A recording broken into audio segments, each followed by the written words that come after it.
Members, ఇక్కడ వేదిక పైన ఉన్నటువంటి పెద్దలందరికీ అభినందనలు, పిల్లలకు ఆశీస్సులు. ఇప్పుడున్న పరిస్థితి చూస్తే చాలా దౌర్భాగ్యంగా, దయనీయంగా. మీరు గురించి కాదు, మీ గురించి చెప్తున్నా. ఎందుకు అంటున్నా అంటే ఈ విషయము మిమ్మల్ని చక్కడానికి ఏ ఒక్కరు కూడా మీకోసం లేరు. ఇది వాస్తవం.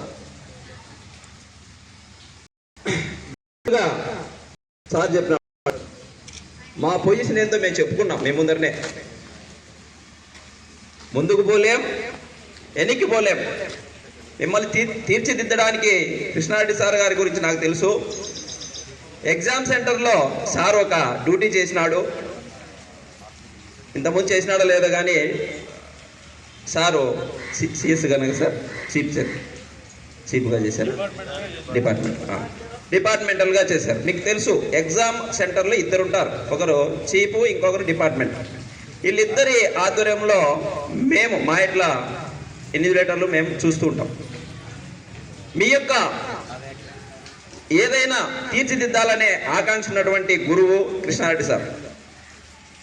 ఎందుకంటే ఇక్కడే తప్పటడిగేస్తే భవిష్యత్తులో మీ యొక్క జీవితము అంధకారం అవుతుంది. దానికోసం తప్ప ఇంకొక విషయంగా మేము మాట్లాడదలుచుకోలేదు. రెండో విషయంకి వస్తే తల్లిదండ్రులు. మీ తల్లిదండ్రులు ఎంత సేఫ్గా చూస్తున్నారో తెలుసా మీకు? ఒక విద్య విషయం అయితేనేమి, ఇంకా చాలా విషయాల్లో చూస్తే నిజంగా గుండె మీద చేసుకొని చెప్పండి, మీ తల్లిదండ్రులు మీ గురించి ఆలోచిస్తున్నారా? నిజంగా ఆలోచిస్తున్నారా? చేతులు ఎత్తండి, ఎంతమంది ఆలోచిస్తున్నారో చేతులు ఎత్తండి. సరే, ఎందరు ఆలోచిస్తున్నారని ఒక పాయింట్ అడుగుతా. ఏ ఒక్క ఈ 10 సంవత్సరాల్లో 1 నుంచి 10 తరగతి చదివేటప్పుడు మీ చదువు గురించి నువ్వేం చదువుతున్నావు, ఎలా చదువుతున్నావు, సార్నైనా ఒక టీచర్నైనా మీ దగ్గరకు పోయి అడిగిన ఉన్నాయి. సరే, ఇంకా అది కాకుండా పిల్లల విషయానికి వస్తే చాలా విషయాల్లో తల్లిదండ్రులు, నేను కూడా ఒక తల్లిదండ్రునే, చెప్పుకోలేని పరిస్థితులు ఉన్నాయి పిల్లలకు. సార్ చెప్పినట్టు, ఇప్పుడు రామకృష్ణ సార్ చెప్పినట్టు సెల్ ఫోన్ అడక్ట్. ఎక్కడి నుంచి అడక్ట్ అవుతున్నారు తెలుసా మీకు? ఫీడింగ్ చైల్డ్ నుంచి తాగే పిల్లలు, ముసలిళ్ళ వరకు సెల్ అడక్ట్ ఉంది. దీన్ని పక్కకు పెట్టి ఎవరన్నా చదివించారా చెప్పండి? ఓన్లీ ఒక 1 మంత్, ఇది 10th క్లాస్ ఎగ్జామ్ టైంలో ఎవరన్నా పక్కకు పెట్టి ఒక తల్లిదండ్రులు చదివించారా? పక్కకు పెట్టి 1 మంత్ సెల్లే ముట్టుకోకుండా ఈజ్ గ్రేట్. ఎందుకంటే ఆలోచన తల్లిదండ్రులు ఎలా ఉండాలంటే, పిల్లల మంచి కోరి భవిష్యత్తు బాగుండాలంటే ఇలాంటి ఆలోచనలన్నీ వాళ్ళల్లో ఉండాలి. ఇప్పటికి కూడా మాకైతే మా ఉపాధ్యాయ బృందంలో అయితే మీరు అనుకోవచ్చు, ప్రైవేట్ స్కూల్లో, గవర్నమెంట్ స్కూల్లో ఏవో అవి తారతమ్యాలు ఏమన్నా ఉన్నాయి. యాజ్ ఏ టీచర్గా మేము ఇప్పటికి కూడా ఇక్కడ కూడా సారోల్లో ఎందుకు ఇంత మంచి మాటలు చెప్తాను మీకు అర్థమవుతుందా? మీకు వినిపించుకోకుండా కొంతమంది ఉన్నారు, మాకేం పట్టిందిలే అని. ఇది కాదు. ఎందుకంటే మీరు చెప్పిన అర్థం చేసుకోలేని వయసు, తెలియని వయసు. కాబట్టి ఇక్కడ మేము ప్రతి ఒక్కరూ దీన్నే మేము ఒక్కానిస్తున్నామంటే ఏంటంటే అర్థం కాదు. అందుకే తల్లిదండ్రులు చూసుకోకుండా, గురువులు చూసుకోకుండా, ఇప్పుడు శేషమహేశ్వర మేడం చెప్పింది, మీకు మీరే చూసుకోవాలి. ఎందుకంటే తల్లిదండ్రుల యొక్క పరిస్థితి ఎట్లుందంటే, ఆర్థికపరమైనవి కావచ్చు, బిజీ షెడ్యూల్ కావచ్చు, ఇంకా దౌర్భాగ్యం ఏంటంటే సెల్ ఫోన్ అడిక్ట్ కావచ్చు. తల్లి తండ్రి ఇద్దరు కూడా ఎదురెదురు కూర్చుంటారో, మీరు కూర్చుంటారో, అన్నం తినేప్పుడు కూడా సెల్లు చూసుకుంటా తింటున్నారు. ఇది వాస్తవమా కాదా? ఇప్పుడు మనం మామూలుగా అయితే ఎక్కడ మీట్ అవుతాం అందరం చెప్పండి? ఫ్యామిలీ మెంబర్స్ బాగా మీట్ అయ్యేది ఫుడ్ దగ్గరే. ఫుడ్ దగ్గర కూర్చున్నప్పుడు పూర్వకాలం అయితే భార్య భర్తకు, భర్త భార్యకు, పిల్లలు తండ్రికి, తల్లి పిల్లలకు ఏవో ఒక సమస్యలు, ఏవో ఒక ఇబ్బందులు చెప్పుకుండేవాళ్ళు. తండ్రి పొలానికి పోయో లేదంటే ఉద్యోగానికి పోయో వచ్చి మనతో కలిసేది ఎప్పుడు అంటే ఆ అన్నం టైం. ఇలాంటి సందర్భాల్లో కూడా ఇప్పుడు మనం అన్నం ఎట్లా తింటున్నా అంటే, ఇంకా చెప్పుకుంటే రూములు ఎక్కువ ఉన్నాయి. బెడ్రూమ్, బాత్రూమ్ వంట రూమ్ అంటని ఎవరి దగ్గర వాళ్ళు పోయి సెల్లు తీసుకొని దాన్ని ముందర పెట్టుకొని వాళ్ళు అన్నం తింటున్నారా, గడ్డి తింటున్నారా కూడా తెలియకుండా తింటున్నారు. మనం ఒక టీవీలో చెప్పాడు, ఎవరో మంచి వ్యక్తి బాలసుబ్రహ్మణ్యం ఎవరో, మొత్తానికి నాకైతే తెలియదు కానీ ఎవరో మొత్తం మంచి పర్సన్, ఒక పదార్థం ఏదైనా తినేటప్పుడు ఆ పదార్థాన్ని మనము బాగా నమిలి, ఇంకా ఏంటంటే ఎదుటి వ్యక్తి కూడా మాట్లాడకూడదంట. అలా తిన్నప్పుడు మాత్రమే అది వంట పడుతుంది, అది మనకు ఉపయోగపడుతుంది. కానీ ఇప్పుడు తినే ఫుడ్ ఎట్లుందంటే, ఫుడ్డే పోయింది, ఆ తినే విధానం మరీ ఘోరంగా ఉంది. ఫుడ్ పోయిందంటే ఫుడ్ ఎలా పోయింది అనేది మీకు అర్థమవుతుంది అందరికీ. మనం తినే ఫుడ్ అంతా వేస్ట్ ఫుడ్. రెండోది, తినే విధానం కూడా చాలా ఘోరంగా ఉంది.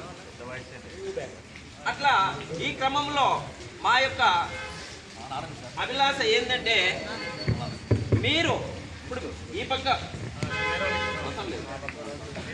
ఇక్కడ ఇక్కడ కూర్చున్న వీళ్ళంతా మీకు కనిపిస్తున్నారా?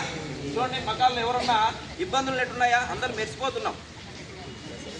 ఎలా అంటే, మీకు ఎవరి గురించి తీసుకున్న బ్యాక్గ్రౌండ్ మీకన్నా అధ్వానంగా ఉన్న వాళ్ళమే.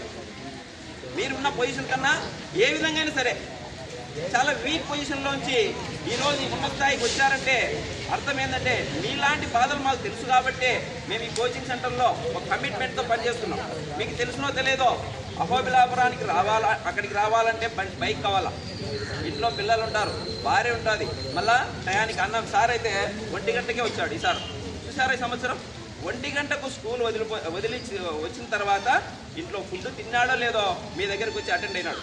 అంటే ఎంత హారిబుల్ సిచ్యువేషన్ మీకు ఒకసారి అర్థమవుతుంటుంది. మేము చెప్పేటప్పుడు, క్లాస్ చెప్పేటప్పుడు కూడా ఏందో వీళ్ళు పొద్దుగా వచ్చినారులే అనే టైప్లో ఉంటారు. మీకు దగ్గర 200 మందికి టీచ్ చేసినాం, మీకు గుర్తుందో లేదో, 200 మందికి. ఇది కాంట్ టీచ్, ఎవరు చేయలేరు. మేము కూర్చోబెట్టి మిమ్మల్ని ఒక 200 మందికి టీచ్ చేశామంటే, అలాంటి సిచ్యువేషన్లో ఈ సంవత్సరం అయితే 48 డిగ్రీస్ ఎండలు ఉన్నాయి. అలాంటి పరిస్థితుల్లో కూడా మన స్టాఫ్ ఎంత కమిట్మెంట్తో పనిచేసింది మీకు తెలుసులో తెలుదో. ఎంత డబ్బులు ఇచ్చినా ఇన్ని రకాలటువంటి మేధావులు ఒక దగ్గర చేరరు. అదే యొక్క రాజు యొక్క గొప్పతనం. రాజు ఏం చేస్తున్నాడో, ఏ మంత్రం వేస్తున్నాడో కానీ ఈ టీం అనేది సంవత్సరము ఇంప్రూవ్ అవుతూ ఉంది. మేము 1-2 స్టార్ట్ అయినటువంటి టీము, మీరు మీ యొక్క రిజల్ట్స్ కానీ, మీ యొక్క ఏమంటారో నెక్స్ట్ వచ్చే వాళ్ళకి చెప్పే విధానం కానీ, ఇలాంటివన్నీ ఈ యొక్క దీనికి అభివృద్ధికి బాగా తోడ్పడుతున్నాయి. అదేవిధంగా టీంలో ఎక్కడ కూడా ఇప్పుడు ఒకరు ఏదైనా ఇబ్బంది పడినా కూడా టీం వర్క్ కాబట్టి అందరం మేము ఎక్కడో విధంగా దాని ఇబ్బందిని లేకుండా చేసుకుంటున్నాం. కాబట్టి అల్టిమేట్గా ఏం లేదు, మీకోసం మీరు బతకండి, మీకోసం మీరు ఆలోచించండి అనే ఒక మెసేజ్ ఇస్తున్నాం. ఎందుకంటే ప్రతి ఒక్కరం మేము ఇక్కడ అలా ఆలోచించే పైకి వచ్చిన వాళ్ళం. ఆ కాలంలో ఏమి అందుబాటులో లేని కాలంలో ఇక్కడ ఉన్నటువంటి గురువులైతేనేమి, ఇంకా ఎవరైనా కానీ వాళ్ళు ఆ రోజు ఈ అవకాశాలు కూడా తక్కువ. మీకు ఈరోజు ఏది కావాల్సిన డబ్బు ఉంది. ఎవరి దగ్గర డబ్బు లేదు చెప్పండి? డబ్బు ఉందా లేదా? డబ్బుకు కొద ఉన్న వాళ్ళు ఎవడూ లేడు. కుక్కను కొడితే డబ్బు రాలుతుందనే కాలం ఇది. ఒకనాడు మేము చదివే కాలంలో అయితే ఒక 5 రూపాయలు 10 పైసల కోసమో ఊరంతా తిరిగితే కూడా డబ్బు దొరకదు. డబ్బు ఉంది. చదువుకోవడానికి విజ్ఞానం చెప్తారా? ఇప్పుడు అతను పట్టుకున్న సెల్లులో ఏమి కావలసిన మీకు క్షణాల్లో వస్తుంది, ఏమి కావలసిన క్షణాల్లో వస్తుంది. ఇలాంటివి అన్నీ ఉన్నటువంటి కాలంలో మీరు ఏం చేస్తున్నారంటే అవి పక్కేసి ఈ యొక్క జీవితాన్ని విధంగా పొన్నిచ్చి లాస్ట్కు దిశ లేనటువంటి వెళ్ళిపోయి ఏ యాక్షన్తో పోయి ప్రాణమే పోగొట్టుకుంటున్నారు. కాబట్టి హీరో, జీరో, నీరో 3 ఉంటాడు మనిషి. హీరో కావాలన్నా, జీరో కావాలన్నా, నీరో కావాలన్నా అనేది మీరే డిసైడ్ చేసుకోవాలి. కాబట్టి అలాంటి పరిస్థితులు మీ చేతుల్లోనే ఉన్నాయి. చక్కగా ఇప్పుడు మేము కొంత ఒకవేళ ఈ కోచింగ్ ఎందుకంటే ఇంత అడ్మినిస్ట్రేషన్ నడపాలంటే ఎవరో అన్నోన్స్, మీరంతా అన్నోన్స్. రోజు తెలిసిన బంధువులు కానీ లేదా ఫ్రెండ్స్ కానీ, మా రోజు తెలిసిన స్టూడెంట్స్ కానీ నడపడానికి చాలా కష్టమైనటువంటి పరిస్థితులు. అట్లాంటిది రాజు మా టీచర్ మిమ్మల్ని కోఆర్డినేట్ ఒకసారి కృతజ్ఞతలున్నాం. అట్లా మీరు ఇక్కడికి వచ్చి కోచింగ్ ధన్యవాదాలు తెలుపుతూ నా ప్రసంగంతో ముగిస్తున్నాను.